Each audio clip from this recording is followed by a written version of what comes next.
네, 우리 지난주일 추수감사 주일이었고요. 오늘은 그 다음 주일입니다. 그래서 정한 제목이 감사는 끝이 없다. 네, 감사는 끝이 없다. 추수감사 주일을 마치고 집에 돌아온 저에게 감사의 여운이 참 많이 남았습니다. 감사거리들이 자꾸 생각나는 거예요. 자꾸 생각해보니까. 우선은 가장 큰 거는 저한테는 이것이었어요. 2019년 추수감사 주일을 맞이할 수 있게 해주신 것이 감사한 거. 네, 제가 작년 이맘때쯤 한국에서 돌아왔는데 1년 정도를 잘 지낼 수 있게 해주신 것 감사하면서 내년에도 하나님 부탁드려요. 이러면서 제가 감사 기도를 드렸습니다. 또 업스트림 찬양팀 아주 귀한 찬양으로 저희들에게 은혜를 베풀어 준 것에 감사하고 또 그분들을 맞이하신 여러분들 안내하고 환대하고 또 식사 준비하신 분들도 계시고 혹은 어떤 분들은 몸과 마음이 불편하고 연약하심에도 불구하고 추수감사주일 예배하시기 위해서 함께 오신 분들 감사하고 또 그분들 모셔오시느라고 애쓰신 분들도 감사하고 어떤 분들은 자녀들이 부모님 방문한 자녀들 명절이라고 그 자녀들 보면서도 감사하고 또 어린이 교회 그 율동과 찬양을 보면서도 감사하고 그리고 예배 끝난 후에 우리 앞에 마련되어 있던 그 정성스러운 공동식사 음식들을 생각하면서 또한 감사합니다. 예배 보니까 우리가 그동안 기도하고 섬기면서 초청했던 분들이 예배에 초청되어서 찾아와서 그 자리에 앉아 계신 방문하신 분들 계시고 함께 예배한 것에 대해서도 또한 감사를 했습니다. 그러고 보니까 다 감사할 것이었어요. 그 모든 게 하나님 은혜고 또한 기도하면서 애써주신 모든 성도님들 덕분이라고 생각하니까 감사가 저절로 나왔습니다. 아멘? 네, 감사한 거예요. 또 집에 와보니까 추수감사절이라고 우리 앞에 드렸던 강단에 드렸던 과일 중에 일부가 또 목사 가정으로 와서 또 과일을 보면서 맛있게 먹고 감사하고 또 과일 친히 준비해 주신 분들도 계셔서 감사하고 그리고 어떤 분은 추수감사주일이라고 감사 카드까지 저한테 주시고 또 그 안에 보니까 캐시가 들어있어서 또 감사하고 네, 그런 감사거리들 그리고 그 다음 날은 좋아하는 사람들과 함께 단풍 구경 갈 생각하면서 감사하고 잠자리에 들었습니다. 감사가 충만한 하루였지요. 그럼 그날 하루로 감사가 끝나는 것일까요? 추수감사주일 지났으니까 아닙니다. 감사는 계속해서 이어져 가는 거예요. 그래서 오늘 우리의 감사는 끝이 없다라고 저는 그 말씀을 드리고자 싶은 겁니다. 그저 감사할 뿐 아무리 되새겨도 참 쉽게 감사하지 못하는 게 우리의 형편이고 마음입니다. 마음 한편에 불평이 있고요. 불만이 있기 때문입니다. 왜 이렇게 감사하지 못할까라는 아쉬움이 우리 안에 들지만 잘 살펴보니까 우리 안에는요. 감사를 방해하는 어떤 자동장치 같은 게 우리 인간의 마음 안에 있습니다. 대표적인 게 세 가지입니다. 그 세 가지를 여러분에게 오늘 말씀드리고자 해요. 우선 우리 안에 감사를 가로막는 장치는 욕심이라고 하는 겁니다. 욕심.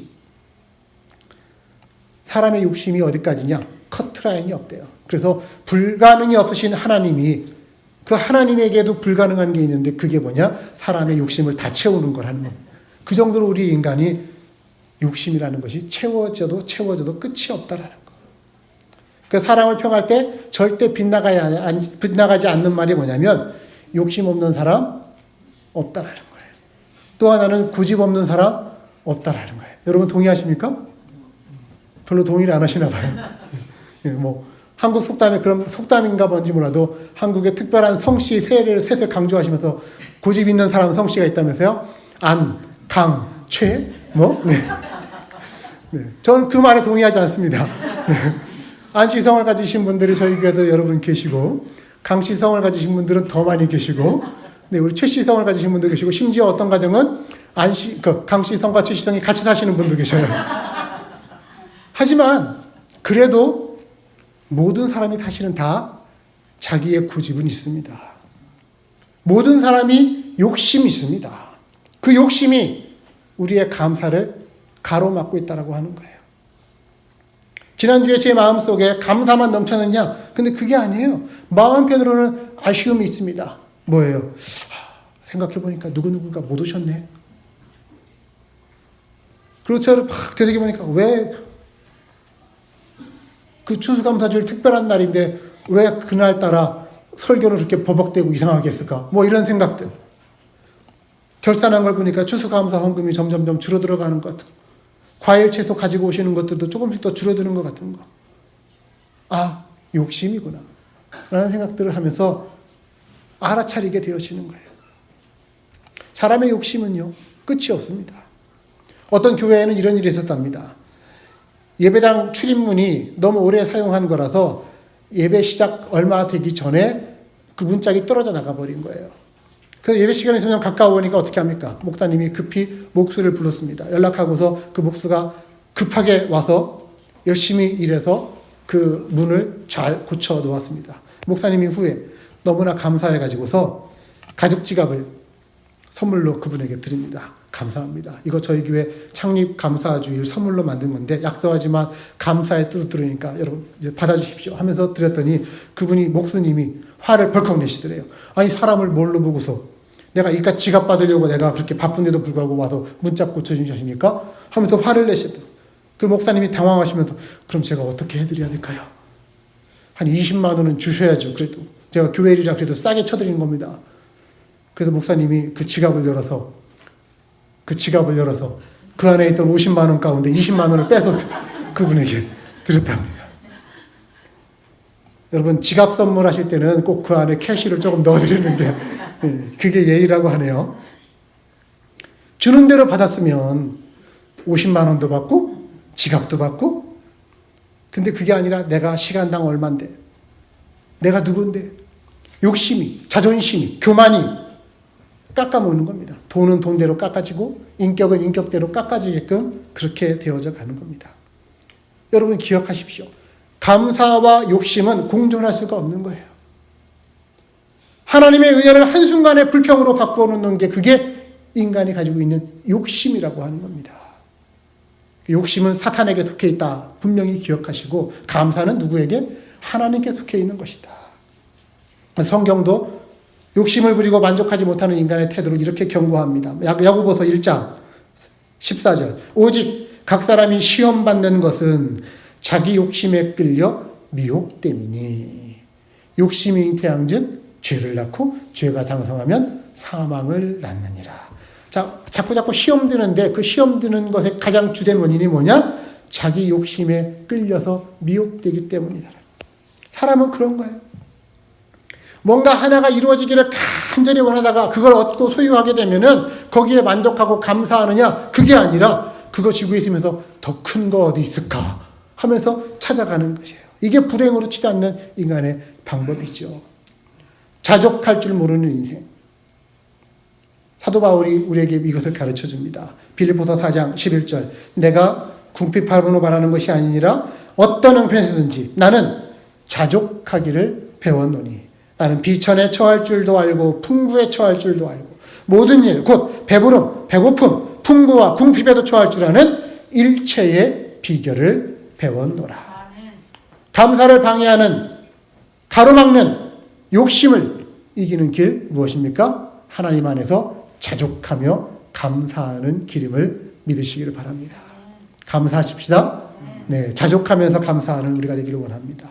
또 하나 감사를 방해하는 요인이 있습니다. 그거는 비교하는 거예요. 비교가 뭐죠? 더 큰 걸 찾아가는 거예요. 뭐가 비교하면서 찾아가는 거예요. 자꾸 빅한 게 뭔가 비거. 어떤 분이 감사하는데 나는 누구 생각하니까 감사해요. 왜? 저 사람 형편은 참 어려운 것 같은데 나는 그것보다 괜찮은 것 같아서 감사해요. 하시는 분들은 굉장히 위험한 감사를 드리는 겁니다. 왜 그럴까요? 자기보다 형편이 좋은 사람 생각하면은 감사가 닫힐 수밖에 없기 때문입니다. 나보다 좀 많은 재물을 갖고 있거나 나보다 더 많은 사람들의 어떤 사랑과 인기를 받고 있거나 나보다 많은 학벌을 누리고 있거나 나보다 많은 재능을 갖고 있으면 그 사람하고 비교하면 감사는 사라지고 불평의 늪에 빠질 수밖에 없기 때문입니다. 그래서 여러분 절대 누구와도 무엇과도 비교하지 마세요. 비교는 제가 언젠가 그런 말씀 드렸죠. 비교라고 하는 감나무에 감이 열리는데 그 두 감이 뭐냐? 하나는 우월감이고 하나는 열등감. 예, 두 감은 다 땡감이에요. 예, 자꾸 맛볼수록 뜨뜻하고 뒷맛이 개운치 않은 겁니다. 어떤 경우에도 우리에게 감사가 일어나지 않습니다. 우리가 비교의식에 자꾸 사로잡혀지려고 할 때 그때마다 하나님의 말씀을 떠올릴 필요가 있습니다. 뭡니까? 너는 내가 사랑하는 나의 자녀다. 너는 내가 만든 최고의 걸작품이다. 에베소는 이렇게 말합니다. 2장 10절. 우리는 그가 만드신 바라. 그리스도 예수 안에서 선한 일을 위하여 지으심을 받은 자니 이 일은 하나님이 전에 예비하사 우리로 그 안에서 행하게 하려 하심이라. 우리는 그의 뭐라고요? 만드신 바. 영어로는 뭐라고 되어 있습니까? workmanship 이렇게 되어 있는데 다른 말로 표현하면은 걸작품이에요. 걸작품. 원래 히브리어로는 포이에마라고 하는 단어를 쓰고 있는데 이게 뭐냐면 걸작품이라는 거예요. 걸작품. 무슨 걸작품? 하나님의 계획하신 뜻을 온전히 이루기 위해 준비되어진 하나님이 만드신 것. 이게 우리라는 거예요. 나 하나뿐만 아니라 여러분들 한 분 한 분이 각각 모두가 다 그런 걸작품이라고 하는 겁니다. 그럼 우리들이 다른 누구와 비교할 필요가 있습니까? 나는 나대로 걸작품이고 너는 너대로 걸작품이다. 인정하는 거예요. 우리 주위 분들에게 한번 이렇게 인사해 봅시다. 당신은 하나님의 걸작품입니다. 당신은 하나님의 걸작품입니다. 아멘? 네. 나도 걸작품이고 여러분 옆에 있는 사람도 걸작품입니다. 그렇게 인정해야지 비교하면 감사가 도망갈 수밖에 없습니다. 또 감사를 막는 것이 있습니다. 그거는 염려하는 겁니다. 우리 찬양대가 찬양을 염려하지 말라라고 하는 찬양을 들었는데요. 우리 안에 있는 염려라고 하는 게 대부분 지나가는 거에 대한 염려예요. Past is the past. 과거는 이미 지나가 버렸는데 근데 그게 자꾸 그거 갖고 염려하는 거예요. 혹은 아직 오지 않은 일 갖고 염려하는 거예요. 통계적으로 보니까 10% 정도만 현재 일이고 나머지는 과거나 미래의 일 갖고 자꾸 생각하면서 염려하고 자책한다는 겁니다. 잘못된 생각이지요. 주님이 우리에게 뭐라고 하셨습니까? 마태복음 6장 34절. 그러므로 내일 일을 위하여 염려하지 말아라. 내일 일은 내일이 염려할 것이다. 한날의 괴로움은 그날의 족하니라. 미래의 일을 앞당겨 가지고서 염려하지 말라는 거예요. 물론 우리 인생살이 속에 염려가 생기지 않을 수 없습니다. 하지만 그때마다 염려가 생길 때마다 염려를 대체할 것을 우리가 붙들면 돼요. 무엇입니까? 그거는 감사함으로 기도하는 것입니다. 감사함으로 기도하는 것. 빌립보서 4장 6절 7절의 말씀 여러분 화면에 나와 있는데 같이 함께 읽어보겠습니다. 시작. 아무것도 염려하지 말고 다만 모든 일에 기도와 간구로 너희 구할 것을 감사함으로 하나님께 아뢰라. 그리하면 모든 지각에 뛰어난 하나님의 평강이 그리스도 예수 안에서 너희 마음과 생각을 지키시리라. 아멘. 염려가 심령이 자꾸 위축되고 짓눌리는 그 불안한 현상이라면 감사는 뭐예요? 우리 심령을 즐겁게 하고 기쁘게 하는 것입니다. 감사함으로 기도해라. 감사함으로 간구해라. 무엇일까요? 과거에 받은 은혜 또는 현재 내가 누리고 있는 복과 은혜들, 아니 현재 내가 혹시라도 겪고 있는 아픈 상황, 힘든 상황까지 합력해가지고 선을 이루실 것을 내다보면서 그러면 미래에 있는 어떤 것들조차도 우리는 감사할 수 있는 겁니다. 그러면서 감사하는 거예요. 여러분 기억하십시오. 염려가 우리의 마음에 찾아올 때 어떻게 합니까? 하나님 앞에 내려놓고 기도하는 겁니다. 특별히 감사하며 기도하는 겁니다. 그럴 때 하나님 주시는 평강이 여러분들의 심령을 채워주실 줄로 믿습니다. 그렇게 보니까 감사할 것 그렇게 해도 많음에도 불구하고 우리는 감사하지 못했던 것, 이 적들 때문인 거예요.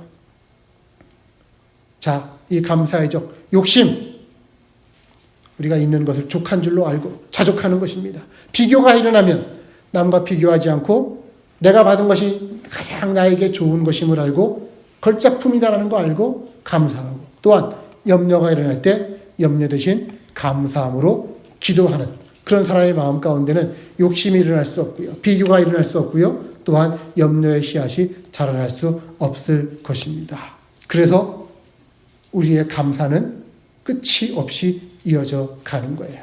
Never ending story, Thanksgiving입니다. 저는 오늘 말씀 본문을 마태복음에서 정했습니다.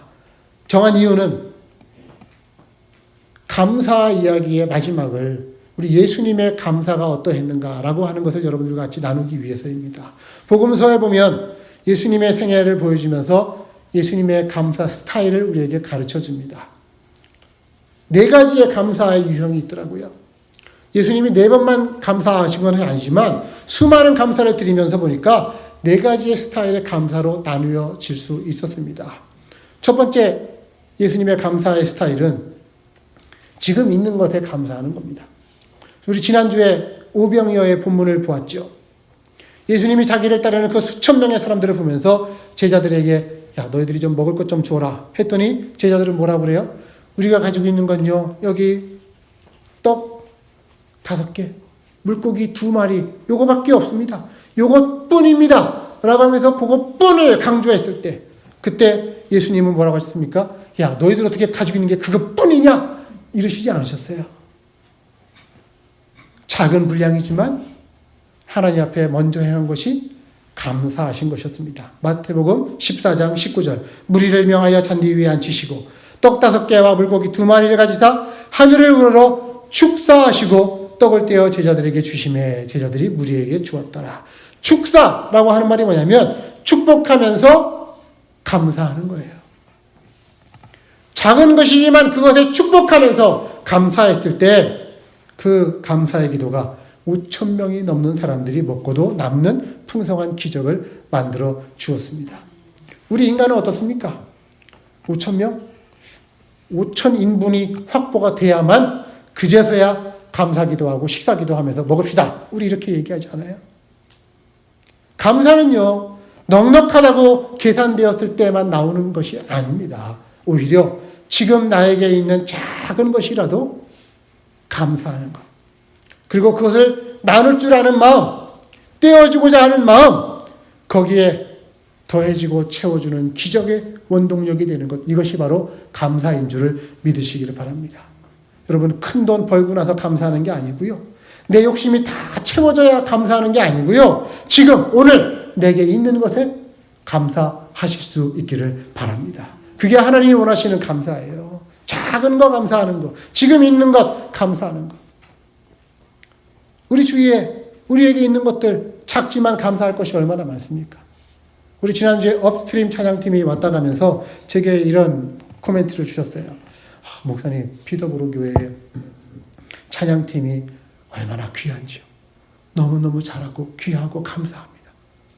그분들은 찬양을 전문으로 하시는 분들이니까 그분들 눈에는 찬양이 제일 많이 들어왔겠죠. 찬양팀이. 그러면서 그분들이 주신 말씀이 우리 찬양팀이 너무너무 귀하다는 거예요. 감사하다는 거예요. 아멘. 아멘이 왜 한 번밖에 안 나오십니까? 아멘? 네. 여러분 작은 거를 감사하실 수 있기를 바랍니다. 사실상 이분들은 크신 분들이에요. 진짜로. 네. 그래서 업스트림 찬양팀이 이분들 스카우트 하고 싶은데 제가 당신을 스카우트 할게요. 정성스러운 마음, 자세, 하루하루 더해가는 실력들, 감사거리 아닙니까? 감사하는 거예요. 감사는 환경에 있지 않습니다. 감사는 내 마음 안에 있는 거고요. 내 믿음 안에 있는 것입니다. 우리의 믿음이 감사를 만들고 감사가 은혜를 만들고 복을 더하게 해줄 줄로 믿습니다. 예수님처럼 있는 것에 감사하시길 바랍니다. 또한 예수님의 감사 스타일은요. 실패에도 감사하는 거였습니다. 따라합시다. 실패에도 감사. 자, 오늘 본문이 실패라고 자꾸 목소리가 줄어들으세요.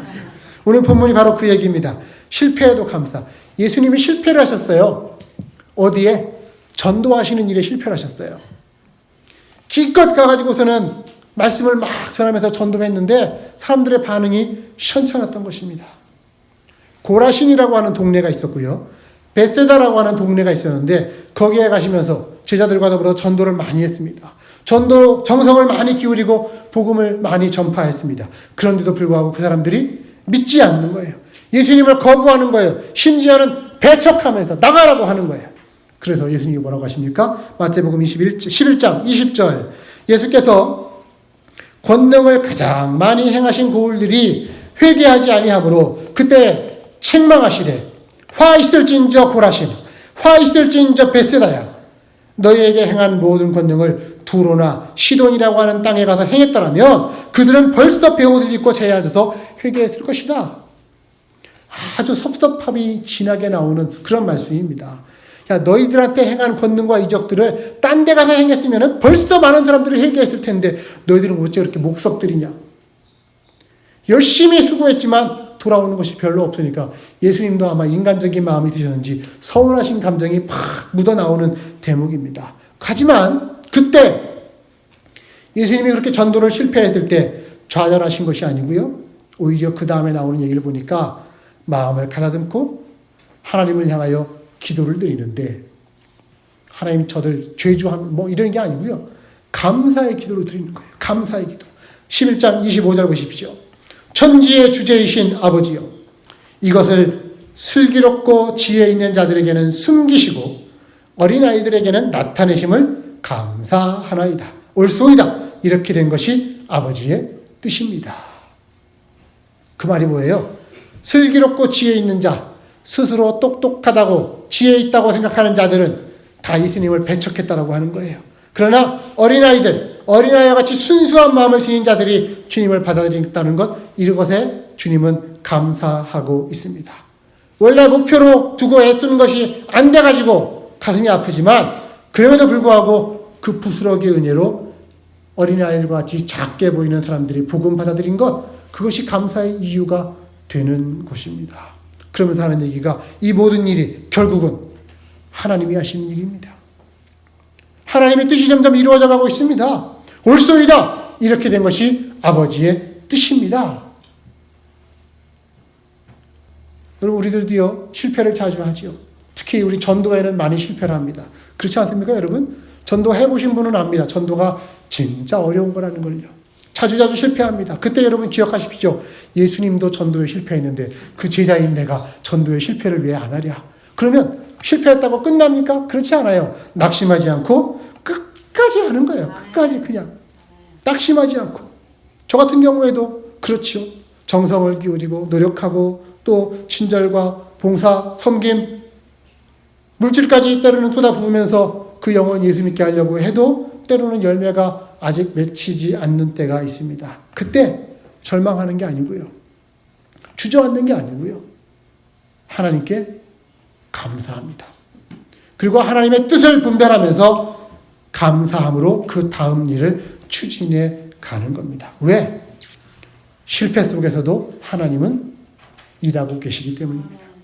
실패 속에서도 하나님은 움직이고 계시기 때문입니다. 한번 도끼로 찍어서 나무가 쓰러져 가지 않는다고 해서 충격을 안 받느냐? 그게 아니에요. 자꾸 찍은 거예요.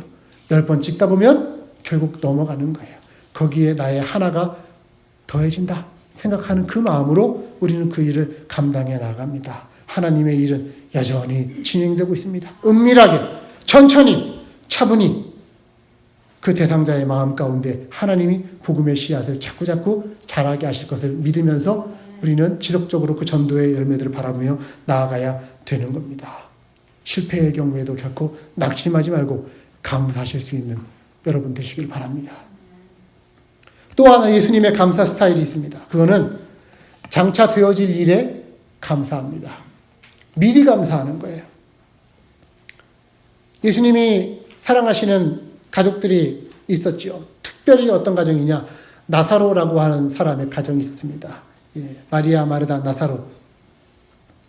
사랑하시는 그 형제 나사로가 병들어서 죽을 지경이 되었을 때 예수님이 어떤 이유에서 했는지 몰라도 위독하다는 얘기를 듣고도 일부러 시간을 질질 끌다가 죽었다라고 하는 소리를 듣고서 그곳을 향해 갑니다.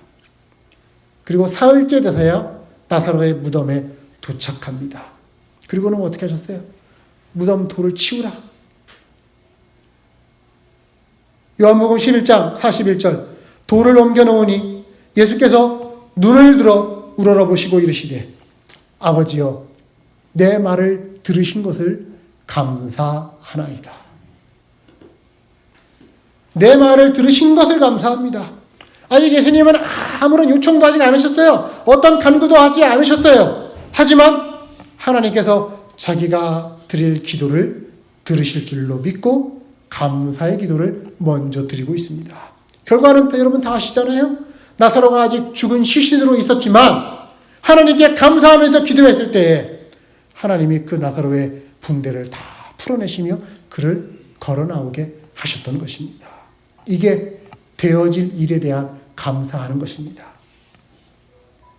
여러분 그렇다고 해서 여러분 모든 일을 여러분들이 꿈꾸시면서 그럼 나도 예언의 능이 있고 내가 말씀의 권세가 있으니까 내가 뭐든지 감사하면서 말하면 다 되는구나 하고서 뭐든지 감사를 덧붙여갖고 그냥 나 말하면 될 줄로 그렇게 생각하지 마세요. 이유가 있어야 됩니다. 뭐예요? 우리가 말하는 것이, 우리가 기도하는 것이, 우리가 감사하는 것이 하나님이 기뻐하시는 뜻이고 그것이 지금 필요한 일일 때 하나님은 그것을 이루어 주십니다. 그걸 바라보면서 우리의 감사 가운데 응답하실 것을 믿고 미리 감사하는 거예요. 저는 여러분들에게 그런 믿음이 있기를 원합니다. 믿음은 뭐 오직 바라는 것들의 실상이라 아직 오지 않은 것이지만 그것이 우리 눈앞에 나타나게 하는 것이 바로 우리의 믿음이라고 그랬습니다. 그 믿음 가지고 미리 감사할 줄 아는 그런 여러분 되시기를 주님 이름으로 축복합니다. 또한 마지막으로 예수님의 감사를 전합니다. 예수님의 감사는 십자가 앞에서도 감사하는 거였습니다. 죽음 앞에서도 감사하는 거였습니다. 예수님이 십자가를 지고 죽으시기 전날 밤 성찬식의 장면을 여러분 생각해 보십시오.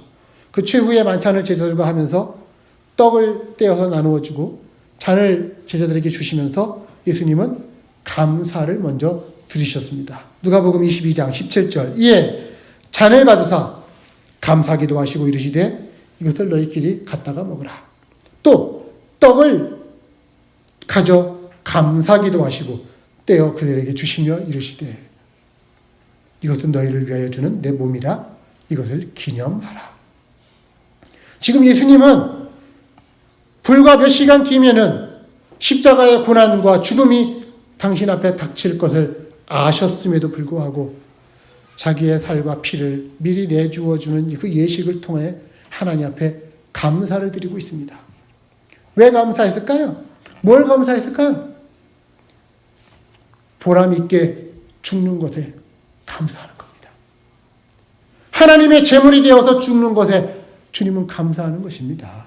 사탄을 이기고 사망 권세를 이기는 하나님의 권능의 소원을 이루는 대상으로 당신이 결정되어서 제물도 드려진다는 것, 그것에 우리 주님은 감사하고 있습니다. 그렇게 예수님은 감사함으로 당신의 십자가를 짊어지고 가셨습니다. 여러분, 예수님의 제자라고 하는 우리들이 사실은 너무 자기중심적입니다. 이기적이에요. 조금만 짐을 져도, 조금만 억울해도, 조금만 희생하려고 해도 분해하고 억울해하고 다른 사람들은 왜 안 하냐고 하고 제물이 되려고 하지 않습니다. 그 시간에 우리가 먼저 생각해야 될 것, 예수님의 마음, 예수님의 감사. 우리 주님은 제물이 되는 것에, 희생하는 것에 죽음 앞에서 감사하며 그 십자가를 받아들이셨습니다. 그게 하나님께 영광 돌리는 방법인 것이죠. 그게 하나님의 거룩한 사명을 받은 자의 특권이다라고 생각하면서 그 길을 걸어가셨던 것입니다. 사랑하는 여러분, 우리의 신앙생활에서 중요한 건요, 내 명예, 내 자존심, 내 욕심, 내 거 이런 것이 아니잖아요. 정말 우리가 중요하게 여겨야 될 것은 하나님의 뜻, 하나님이 무엇을 기뻐하시고 하나님이 기뻐하시는 것이 과연 우리 교회와 우리의 심령과 가정을 통해 이루어지느냐, 우리 그것을 기뻐해야 될 것입니다. 그리고 나를 던져서 기꺼이 그 하나님의 뜻이 이루어지는 길에 내가 십자가를 지겠다, 내가 멍에를 매겠다, 희생하겠다, 그렇게 생각할 수 있어야 이게 하나님의 사람 아니겠습니까? 그런 마음으로 하나님의 영광을 위해 희생의 십자가를 짊어지며 감사함으로 짊어질 줄 아는, 저는 이 자리에 모신 여러분들이 아멘 크게 하시길 바랍니다. 그런 예수님의 십자가 앞에서의 감사를 기억하시며 그 뒤를 따라가는 여러분들 되시기를 주님의 이름으로 축복합니다. 아멘. 자, 말씀 마무리합니다. 예수님의 감사 스타일, 우리가 뒤따라가야 할 길이에요.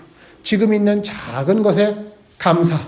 그럴 때 하나님이 다함이 없는 복으로 우리에게 채워주실 것입니다.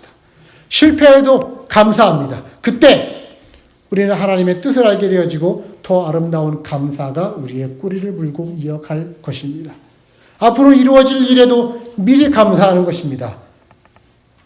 기도하면서 하나님의 뜻을 위해 기도하면서 감사하면 하나님이 오게 하실 것을 기대하는 것입니다.